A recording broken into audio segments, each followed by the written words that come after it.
우리 함께 인사하겠습니다. 주님의 이름으로 사랑하고 축복합니다. 주님의 이름으로 사랑하고 축복합니다. 아멘. 주님의 이름으로 사랑하고 축복합니다. 하나님 여러분 너무나 사랑하십니다. 아멘. 근데 혹시 그런 마음이 있지 않을까? 나만 사랑해. 특별히 우리가 이런 시험들이 있어요. 나한테 잘 못하는 사람인데 하나님이 사랑하면 어떨까요? 좋아요? 나한테 잘 못해, 나를 힘들게 하고 괴롭게. 근데 하나님이 너무 사랑해서 하나님이 그를 복주고 막 은혜 넘치게 하시면 여러분은 도대체 어떨까요? 궁금합니다.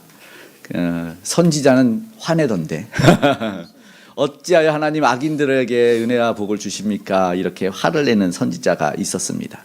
오늘 우리는 그러지 않고 그냥 넘치는 축복을 빌어줬으면 좋겠습니다.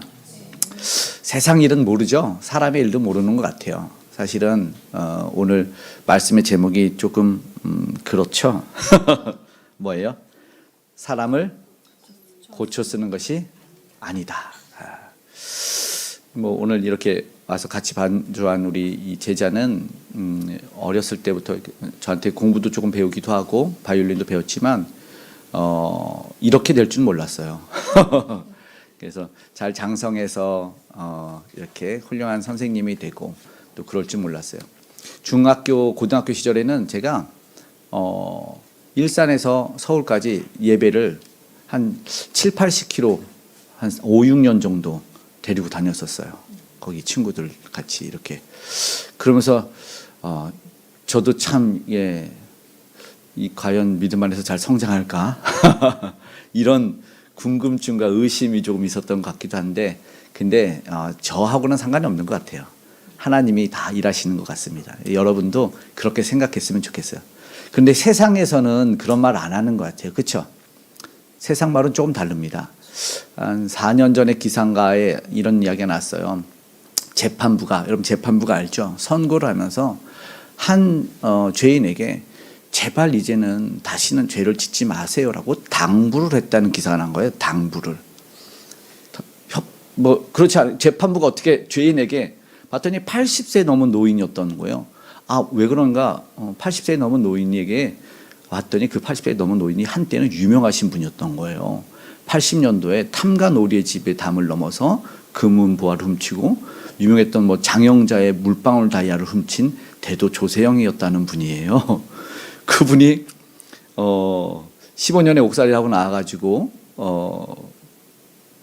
개가천선에서 이제 그분이 어디든지 다 뚫고 들어가니까 경비업체에서 고용을 해가지고 글을 썼는데, 근데 이게 계속 안 바뀌나 봐요. 또 담을 넘고 또 담을 넘어서 계속해서 이 하는 걸 보고 한때는 이 복음도 들어갔다고 해가지고 선교 역할을 한다고 일본에 어떤 사람들과 선교하러 갔는데 세상에 일본에서도 담을 넘은 거예요. 그래가지고 자기가 유명한 대도라는 그래서 막 책도 나오고 굉장히 유명했어요. 그랬더니 자기는 노숙자 박영규라고 거짓말했는데 한국에 넘어오면서 들통이 났어요. 그랬는데 또 80세 넘어가지고 또 답을 넘었어요. 그러면 사람들이 그런 말 하는 거죠. 야, 사람은 안 바뀌는구나. 세상의 말이 그래요. 사람은 고쳐 쓰는 거 아니다. 이런 말을 하는 것 같아요. 여러분 어떻게 생각하시나요? 그렇게 생각하시나요? 흔히 쓰는 표현이 그렇죠. 한 번 실수하고 또 실수하면 도대체 몇 번을 우리는 그를 참고 기다리며 변할 거를 예상해야 될까, 이렇게 말하는 거죠. 어떤 사람이 예를 들어서 폭력적이거나 또는 성적이거나 아니면 어떤 중독적인 성향들, 이런 뭐 도벽도 중독인 것 같은데 그런 성향들이 있다면 우리는 흔히들 세상의 말로 저 사람은 안 바뀌어. 문제 있는 학생들 아이들 보면 야, 쟤는 안 될 거야. 쟤는 안 될 거야. 이렇게 포기를 해버리는 경우도 있어요. 그러나 단정하기도 하고 또 스스로도 나는 안 돼. 체념하기도 하는데, 그런데 정말 사람이 변할 수 없을까? 오늘 본문의 인물을 한번 우리가 살펴보기를 원합니다. 고쳤을 수 없는 사람 같은 사울입니다. 그가 어떤 사람이길래요? 1절과 2절에 보니까 엄청난 사람이에요. 읽어보겠습니다. 사울이 주의 제자들에 대하여 여전히 유혹과 살기가 등등하여 대제사장에게 가서 다메섹 여러 회당에 가져갈 공문을 청하니, 이는 만일 그도를 따르는 사람을 만나면 남녀를 막론하고 결박하여 이스라엘으로 잡아오라 함이라. 살기가 등등했답니다. 여전히 주의 제자들을 향하여 살기가 등등한 사람, 이런 사람 우리가 알지만 앞에서 이 사람을 예고했었어요. 스데반을 죽일 때 옷을 맞았다. 이거는 가담한 거예요, 사실상. 근데 스데반이 죄 없이 죽은 거는 우리가 알아요. 뭘 잘못한 게 없어요. 해를 끼치지도 않았어요. 표적과 기적을 일으키고 오직 예수 믿은 것밖에 없는데, 근데 오늘 이 사울이라고 하는 사람이 아주 적극적으로 나쁜 짓을 한 거죠.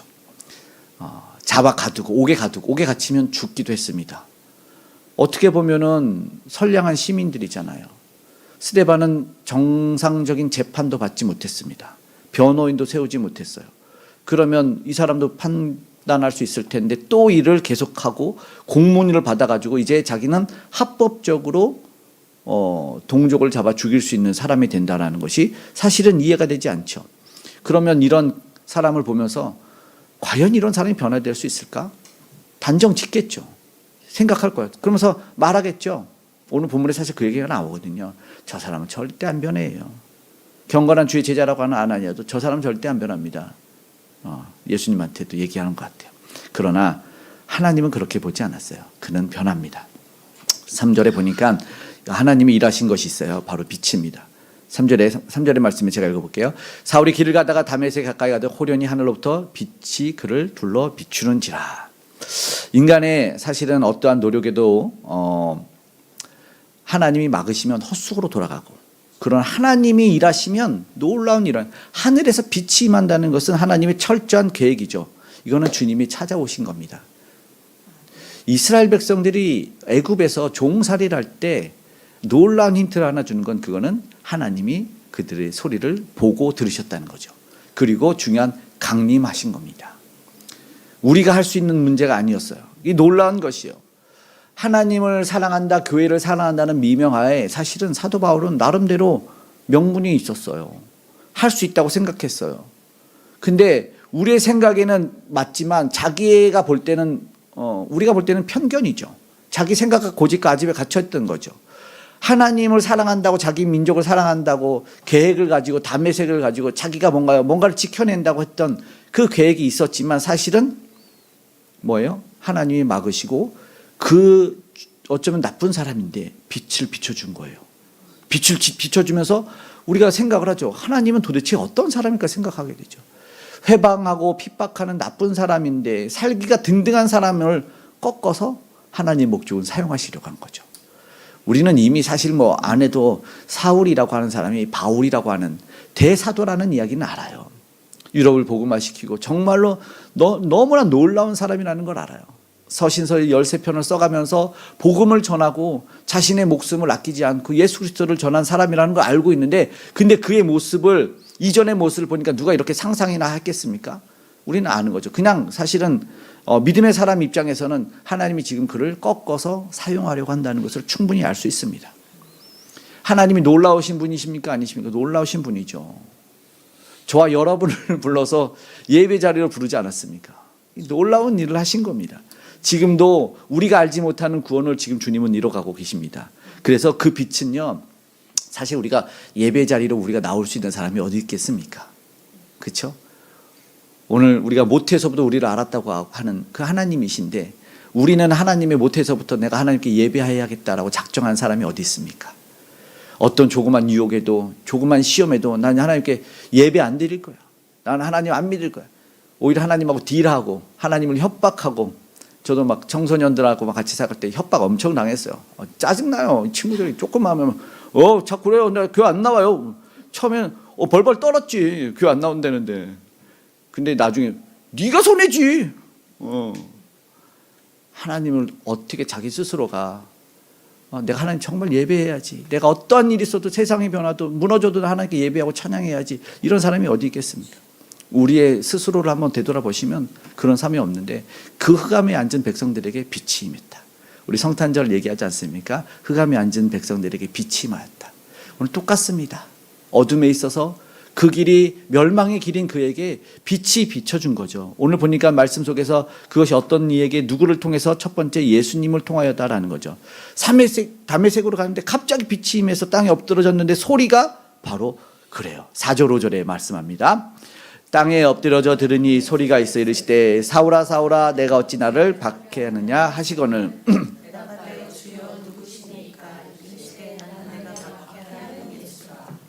분명하게 음성에서 빛이 임하고 음성이 들렸는데 나는 예수라 합니다.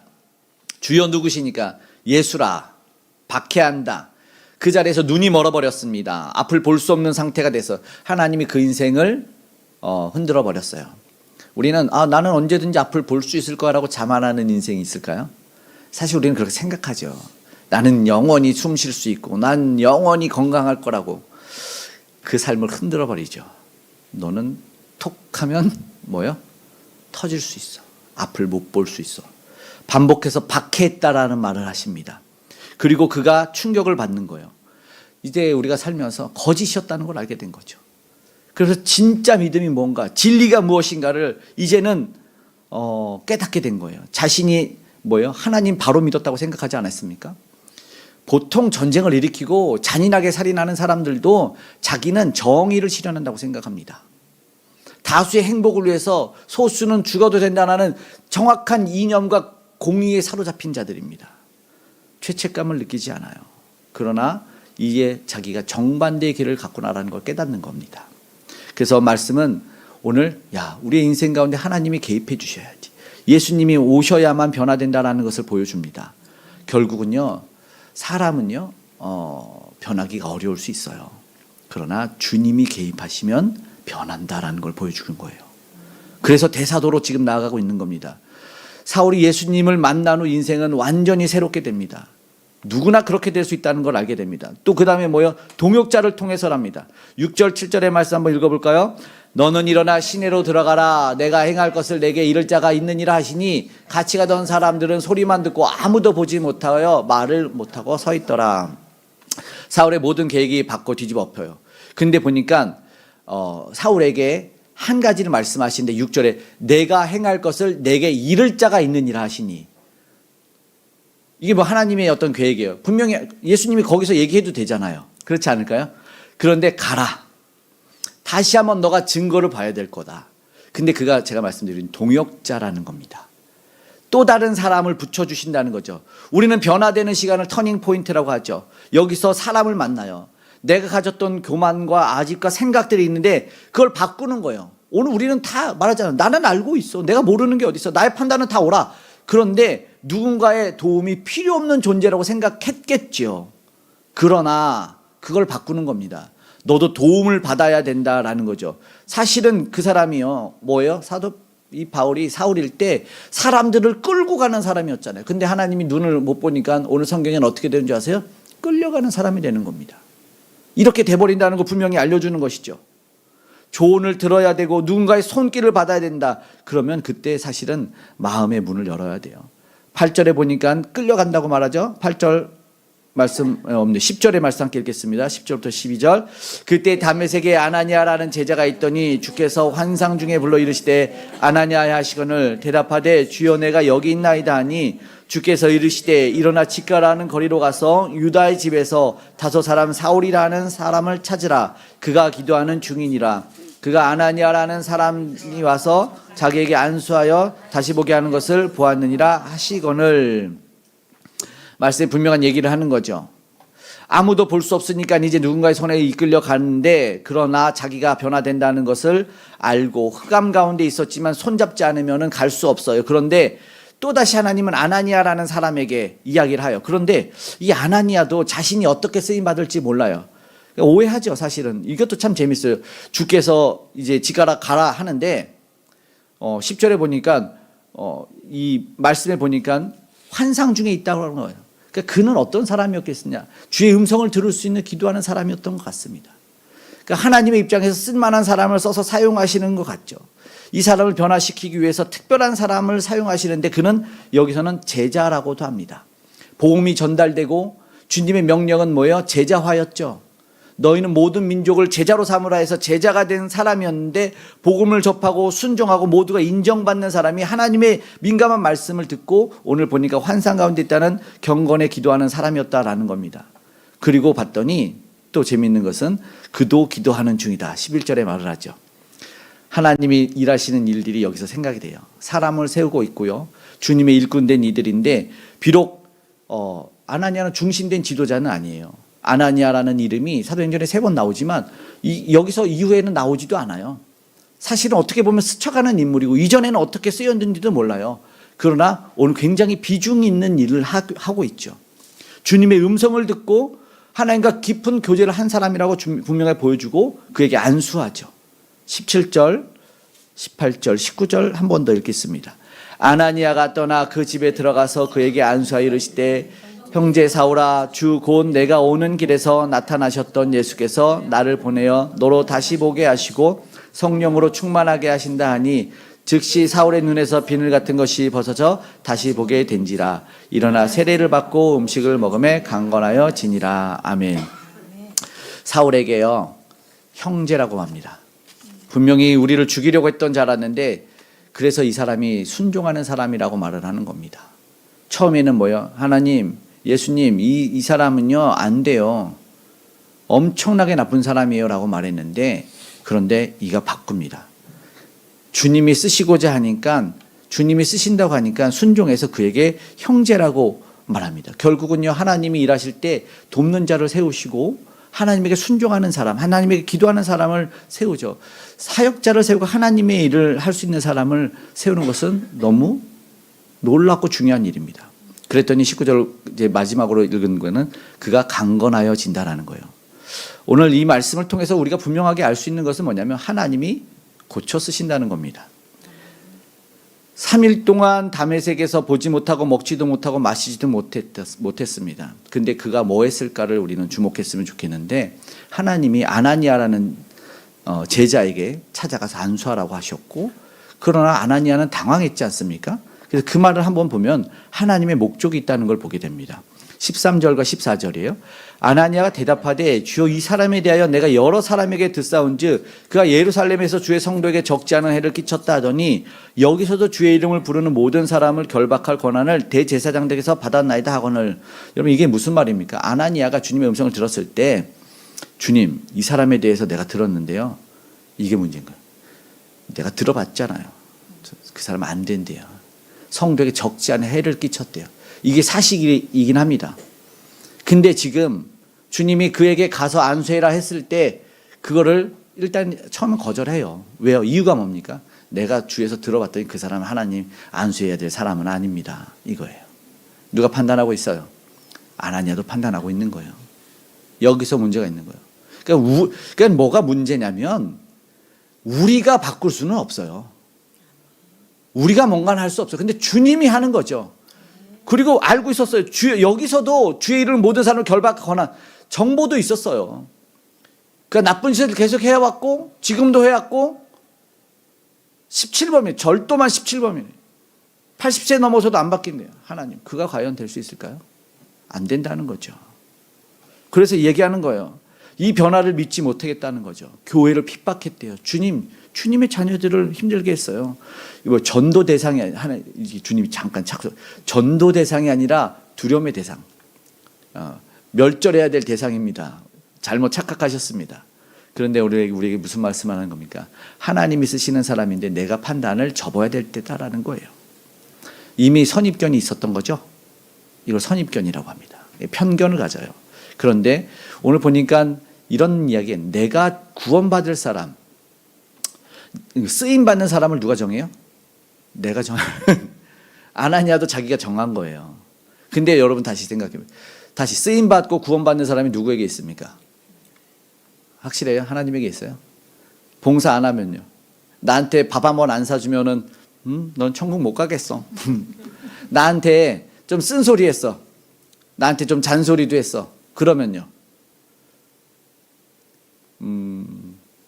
계속해.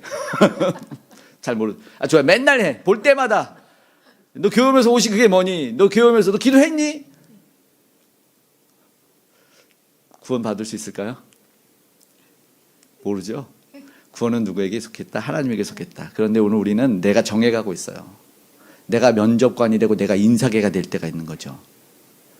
두려움, 분노조차도 사실은 안 된다는 것도 주님에게 내려놔야 된다는 겁니다. 15절 16절 말씀이요. 주께서 이르시되 가라, 이 사람은 내가 내 이름을 이방인과 임금들과 이스라엘 자손들에게 전하기 위하여 택한 나의 그릇이라. 그가 내 이름을 위하여 얼마나 고난을 받아야 할 것을 내가 그에게 보이리라 하시니. 아멘. 좀 큰 관점으로 대의적인 것으로 보면 그가 복음을 위해서 쓰임 받은 주님의 일꾼이 된다라는 걸 때문에 이제 아나니아가 마음을 바꾼 거고, 좀 작은 측면에서 보면은 16절에 뭐라, 그가 얼마나 고난을 받아야 할 것인가. 아, 주님이 저 사람을 고통시켜 주시겠구나. 이렇게 보고 있어요. 사고의 체계를 바꾸는 거예요. 오늘 우리가 이게 엉켜있고 꼬여있는 것들이 있어요. 주님에게 맡겨야 되지 않습니까? 주님은 그를 향한 계획이 있었는데, 그래서 주님이 쓰시는 게 중요한 거잖아요. 이게 착각이에요. 우리 교회를, 아니면 나를, 그러니까 내 관점에서 나에게 이익이 오느냐 안 오느냐로 우리가 판단할 때가 너무나 많은 거죠. 여러분, 나에게 이익이 오지 않으면 그 사람이 구원과 관계되지는 않잖아요. 맞죠? 그가 쓰임받는 것도 마찬가지입니다. 내가 늘 헌신하고 내가 하는데 내가 돌아오지 못하고 내가 칭찬받지 못했다고 해서 그래서 내가 판단할 수 있는 문제는 아니다라는 이야기를 하는 거죠. 알지만 이 사람은 뭐냐면 대사도가 됩니다. 내가 판단할 게 아니라 이 말씀 그대로 이루어져서 주님이 쓸 택한 받은 그릇이 되고 이방을 비추는 빛이 된다라는 겁니다. 실제로 사울은 변화가 돼서 이제 사울은 이후에 이름이 바뀌죠. 뭐라고 바뀝니까? 누가 바꿨어요? 하나님 바꿨어요. 잘은 모르겠어요. 나와 있지는 않아서. 예, 되게 나보다 잘하시네요. 바울이에요, 바울. 예, 그거는요, 헬라에서 통용되는 이름입니다. 전도할 수 있는 이름이에요. 무슨 말이냐면요, 사울은 히브리에서 쓰고 있는 유대민족의 이름이지만 바울은요, 헬라에 나가서도 쓸 수 있는, 지중해 모든 지역에 쓰는 이름으로 바뀌는 거 아니겠습니까? 여러분이 바꿨나? 뭐라고 한 것 같은데. 그래서 변화됩니다. 안수하자마자 눈에서 비늘이 벗겨지고 다시 벗게 됩니다. 세례를 받고 예수님을 전하는 사람이 됩니다. 누가 뭐래도 오늘 우리가 다시 한번 진짜 생각해 봐야 될 건 뭐냐면, 저와 여러분은 변화될까요? 아니면 그 사람은 변화될까요? 우리는 단정 짓는다고요. 그 사람은 안 변합니다. 하나님, 내가 알아요. 얼마나 당했는지. 만약에 용서에 관한 물음이라면 여러분, 베드로도 엄청 당했던 것 같아요. 베드로. 그러니까 예수님에게 얼만큼 용서해 줘야 돼요? 예수님 7번 용서해야 돼요? 예? 예수님 7번씩 70번이라도. 깜짝 놀라죠. 그런데 자기는 예수님을 3번 부인합니다. 그리고 나서 예수님이 야, 너 왜 그랬어? 라고 말하지 않고 그 3번의 물음을 내가 나를 사랑하느냐로 바꾸죠. 사랑하는 거 바꾸죠. 다릅니다. 나는 안 됩니다. 하나님, 나는 진짜 안 되는 인간 같아요. 하나님, 그 사람도 안 되고. 우리는 그렇게 단정시키지만 그건 우리가 하나님을 잘 몰라서라는 거죠. 예수 믿는 사람을 잡아 죽이던 사울이 변화됐고 예수님을 부인하던 베드로도 변화되었습니다. 성경을 보면 변화가 일어난 사람들의 이야기가 수두룩해요. 다시 한번 기억해요. 그래서 변화는요, 누가 시키냐면요, 하나님입니다. 하나님이 변화시켜요. 저는요, 우리가 그걸 인정해야 되는 시간이 있어요. 저는 여기서 일부러 구절을 떼어서 한번 읽어보기를 원하는데, 읽어볼까요? 사흘 동안 보지 못하고 먹지도 마시지도 아니하니라. 이거는 좀 영적으로 생각해 봤으면 좋겠어요. 이 말씀은요. 무슨 말입니까? 여러분, 3일이라는 시간에 어둠과 침묵과 불안의 시기입니다. 내가 영원히 못 보는 건 아닐까? 내가 왜 이 어둠에 갇혀 있어야 되는가? 그런데 저는 이 3일의 시간이 주님과 동화되는 시간이라고 생각합니다. 여러분, 조용히 눈을 감고 예수님과 같아졌으면 좋겠어요. 예수님의 고난을 묵상할 때 우리는 변화될 줄 믿습니다. 그가요, 밥도 못 먹고 정말 똑같이 주님의 3일의 고난을 갖는 것 같아요. 저는 이걸 영적으로 봤으면 좋겠다는 겁니다. 변화되는 과정이 있어야 됩니다. 그 시간이 필요합니다. 예수님이 이틀에도 끝내고 하루에도 끝내도 되고 아니면 일주일 돼도 되지 않습니까? 왜 3일일까 생각이 되는 거죠. 그때 바울은 분명하게 불안과 초조의 시간을 겪지 않았겠습니까? 내가 왜 이런 고난을 겪어야 되는지 알 수 없지 않았습니까? 나는 이제 앞 못 보는 내 인생 끝이라고 생각한 답답한, 그러나 분명하게 그는 눈물을 흘렸을 것 같습니다. 자기가 잘했다고 믿었던 것에 변화시키는 시간 동안 눈물을 흘리며 한숨 나는, 그걸 우리가요, 연단과 훈련이라고도 다른 말로 얘기합니다. 연단과 훈련을 통해서 받고 있을 때 보면은 쉽게 말할 수 있지만 눈물 나요. 힘듭니다. 그리고 정말 흑암에 갇혀 있는 것 같을 때가 있습니다. 어떻게 이 시간을 끝내야 될까? 불평과 불만, 탄식이 나오죠. 근데요, 중요한 건요, 뭐래요? 11절에 봤지만 그가 기도하는 중이다라는 겁니다. 여러분, 기도는 뭐예요? 배우고 있죠. 기도는 뭐예요? 하나님과 대화예요. 주님과 대화를 하는 거예요. 주님, 내가 왜 이 고통을 겪고 있습니까?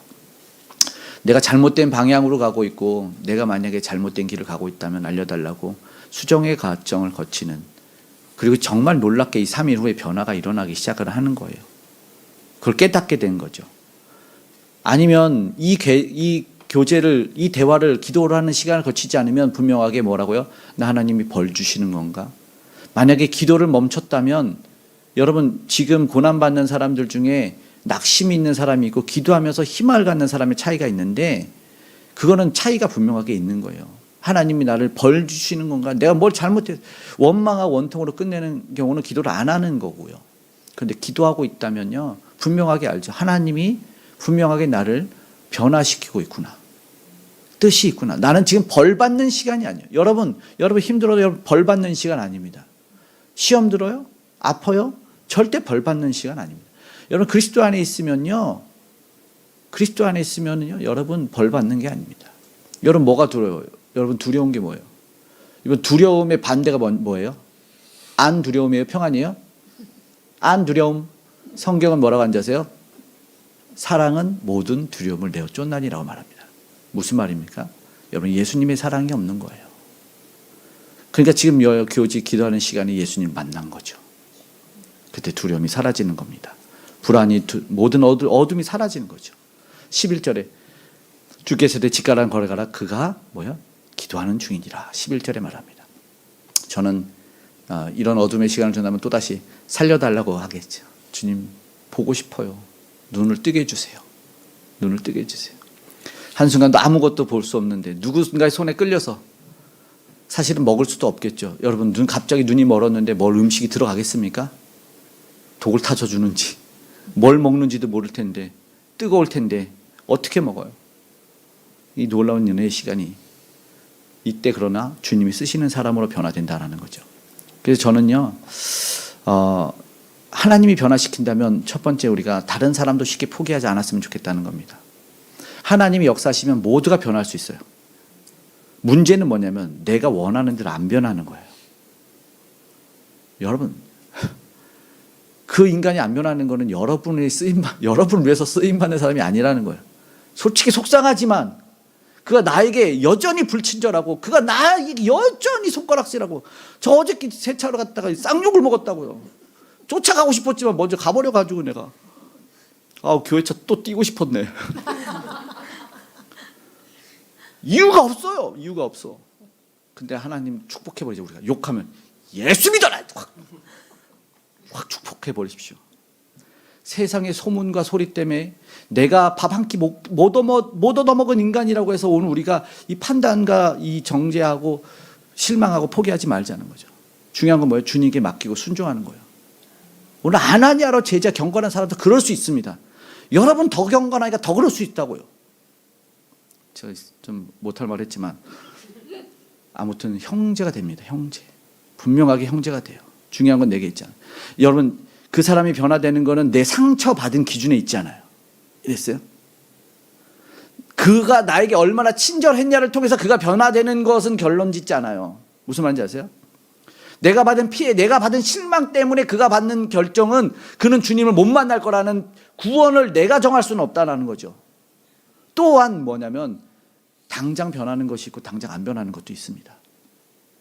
사명적인 부분은 당장 변합니다. 아세요? 진리는 확 변해요. 그러나 성격은 서서히 변해요. 바울도요, 결국은요 14장 가면은 바나바랑 뒤지게 싸워요. 누구 때문에요? 마가 요한 때문에. 마가 요한 때문에. 그런데 마가 요한이 뭐예요? 바나바 조카예요. 데리고 가자고 싸워요. 내 조카 안 데리고 갈 거야. 조카 데리고. 걔가 1차 선교회 때 방해했잖아요. 2차에 못 데리고 가. 싸워서 결국 헤어져요. 인간적인 성격은 그 과격함은 있어요. 그런데 진짜 재밌게 성경에 내 아들 마가 보고 싶다. 서신서의 끝에 그 얘기를 해요. 무슨 말입니까? 성격은 천천히 변합니다. 미움은 천천히 변할 수 있어요. 사명적인 부분은 당장 변하지만 천천히 변하는 거 있는데, 중요한 건 내가 생각하는 거죠. 그러니까 또 스스로도 그래요. 나는 안 될 거라는 포기하지도 말자는 거예요. 진짜 재밌게 하나님이 나도 바꾸시는 거예요. 놀랍습니다. 저도 나를 바꿔가고 계시는 분을 진짜 보고 있어요. 식성도 바뀌더라고요. 진짜 모든 게 바뀌어요. 안 바뀔 것 같은 모든 것이 바뀌어요. 예전에 생선 못 먹어서 우리 아내가 생선을 이렇게 상추에 밥에 꼽을 쳐 저도 으악 하고 토하고 뱉어냈는데, 요즘엔 생선 먹을까? 변화돼요. 예수님이 제자들한테 부활해서 구워준 게 생선인 걸 알고 나서, 야, 이거 굉장히 귀한 건데, 나 인생을 삶을 가치관을 여러분, 가치관이 변화되는 게 뭔지 아십니까? 내가 뭐가 소중했냐가 바뀌는 시간이 되는 거죠. 여러분, 지금 내 가치관이 안 변해서 그런 거예요. 여러분, 뭐가 소중해요? 여러분이 지금 소중하다고 여기는 게 하나님 나라와 관심이 없으면 조금 더뎌요. 그러나 가장 중요한 가치, 가장 중요한 생명의 가치가 변하는 순간 여러분이 변화되기 시작합니다. 꼭 그러더라고요. 어떤 전도사님이 정말 그 사람이 믿고 자기 너무 힘들게 해서 기도하러 가는데, 어느 순간 나 정말 기도하기가 싫대. 왜 그러냐니까, 왜요? 왜? 그랬더니 자꾸 나한테만 말아간대. 기도하기 싫대. 그런데 자기가 결국 굴복한대요. 무슨 말이냐면 내 시선, 내 마음이 문제일 때가 많아요. 많더라고요. 여러분, 기도 안 하면요 여전히 그가 믿고 원망스러울 수 있어요. 기도하는 순간 여러분 깜짝 놀랄 거예요. 하나님이 나를 얼마나 미워했어야 맞는지. 하나님이 나에게 벌의 벌을 내려야 돼요. 하나님이 내게 벌의 벌을 더 내려도 마땅한 분이요. 여러분의 한 주간에 우리가 한 주 꼭 시작할 때 예배 참회 기도를 드리는데요. 여러분, 참회 기도를 드리지 않고 예배를 드리고 여러분이 나오면 여러분의 입술과 생각이 얼마나 지저분한지 모를 거예요. 여러분의 생각과 말과 행동이, 목사로 산다고 진짜 세상 사람 안 마다하고 있는 저도 정말 추한데, 여러분을 조금 의심하게 되는 거죠, 제가. 그래서 기도하자는 거예요. 안 돼요. 저는 안 되더라고요. 잘 안 돼요. 한순간의 변화와 지속적인 변화가 있다는 걸 기다리고, 나도 결국 내가 변화될 거라는, 내가 흔들렸던 세상 가치관이 다시 한번 온전한 하나님의 나라로 가고 있는 걸로 변화될 거다라는 거죠. 그래서 기다려요. 그래서 예수 믿는 사람은 천천히 배려가 나오고, 예수 믿는 사람은 천천히 친절과 사랑이 나오는 것 같아요. 왜냐하면 가치관이 천천히 변하니까. 그리고 그가 좀 세거든요. 사람이 생각해 보니까 사람이 정말 세더라고. 그래서 천천히 바뀌어요. 그리고 가장 중요한, 다시 한번 하나님께 맡길 때 분명하게 변화됩니다. 하나님께 맡기십시오. 제가 오늘 제목에 하나님께서 이제 사람은 고쳐 쓰는 게 아니다 느낌표에다가 끝에를 물음표로 했어요. 사람 고쳐 쓰는 거 아니다 하지만 우리는 물음표입니다. 무슨 뜻인지 알겠죠? 세상의 말은 그러고 삶의 인생은 그러한다지만 바뀝니다. 반드시 변화될 수 있어요. 이재철 목사님이 오죽 답답했으면 사람은 바뀐다 그 앞에 조그맣게 써, 주 안에서 주 안에서 사람은 변화됩니다. 예수를 만나면 변화됩니다. 분명하게 될 줄 믿습니다. 세상의 말은 그렇게 하지만 중요한 것은 내가 정하는 것이 아니라, 시간도 내가 정하는 것이 아니다. 주 안에서 반드시 바뀝니다. 사명을 받으면 당장 그 사람이 놀랍게 변화되고, 그리고 그 변화는 나타나서 점점 따스함이, 온기가 나타날 거예요. 여러분, 나에게 좀 불친절하고 밥 안 사고 내게 조금 힘들게 했다고 해서 포기하지 마요. 포기하지 않았어요. 우리는 이렇게 말해야 되죠. 성경에서 우리 암송 구절을 이거 안 빼놓고 꼭 하는 거 있잖아요. 함께 읽어볼까? 시작. 그런즉 누구든지 그리스도 안에 있으면 새로운 피조물이라, 이전 것은 지나갔으니 보라 새 것이 되었도다. 아멘. 오늘도 우리를 변화시킨 하나님 의지에서 살아간 저 여러분 되시길 주님의 이름으로 축복합니다. 하나님, 오늘 우리를 어떤 사람으로 살렸습니까?